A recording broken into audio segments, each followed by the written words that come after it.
Hey, good morning, church. So excited to see you. Hope that you are doing well. I have my friend and coworker, Erin, with me. She's on staff here at VG, been attending for a while. And Erin, why don't you just share your story of, obviously you've been coming for a while, and here Drew talked about kind of having joy in the gap or experiencing joy in trials. What did that look like to you recently? Having heard that for so long was something that I always knew to be true and always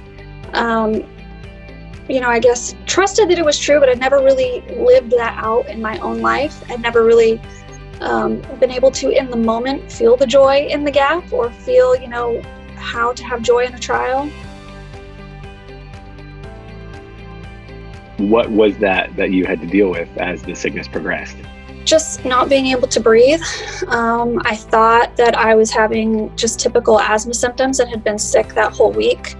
Kind of came out of the blue. I had progressively gotten worse to the point where I was getting to that point where it's like, God, I've tried everything I know how to do, and I'm starting to get scared. When I was just really praying, desperately praying, like, give me some answers how I can fix this. And that's when I felt like God was really saying, let me show you. Let's walk through something that you don't understand and that you're struggling with, and I will let you see what it looks like, because it's not what you think it is. It's not how you might perceive joy. And what was that like being in this season of this pandemic, being at the emergency room? I went into it kind of thinking, okay, I'll go to the emergency room. The nurses will give me some magic pill or some breathing treatment or something, and it'll be great and I'll feel wonderful. And when all of that failed, you're kind of left with what I should have focused on at the beginning was God. And instead, I kind of looked to all the other things that we're just used to leaning on, the people around us or the magic medicine that's going to fix us or whatever the case may be. And when all of that was kind of stripped away was when I, got to my most vulnerable state, I guess. And that's when you're doing nothing but just praying and praying and praying. And I did feel at peace that it was like, even though I'm kind of freaking out, I still was very confident that, in the knowledge that I knew God knew what was going on. And I knew that if I was walking through this, there was a reason why he was having me walk through it, even if I didn't understand it.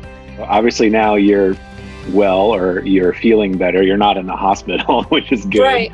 So kind of what does the continued day-by-day journey look like now that you've kind of survived this trial? I'd never been able to grasp what it looked like to be joyful in a hard situation. All I thought was, I know that's the truth. I know that's how we're supposed to live. I believe that to be true. I've read that in the Bible.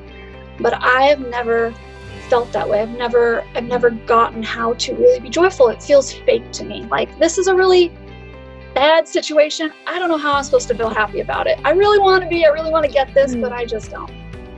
And I think afterwards, when I could look back and I realized that moment of remembering you had God through all of that, and that was very comforting. And I realized, I was happy in that moment. I was really, I guess you could say, joyful, because I was so grateful that I had God in that moment, and that, if you have hope in a God who can do anything, then you have the possibility of everything.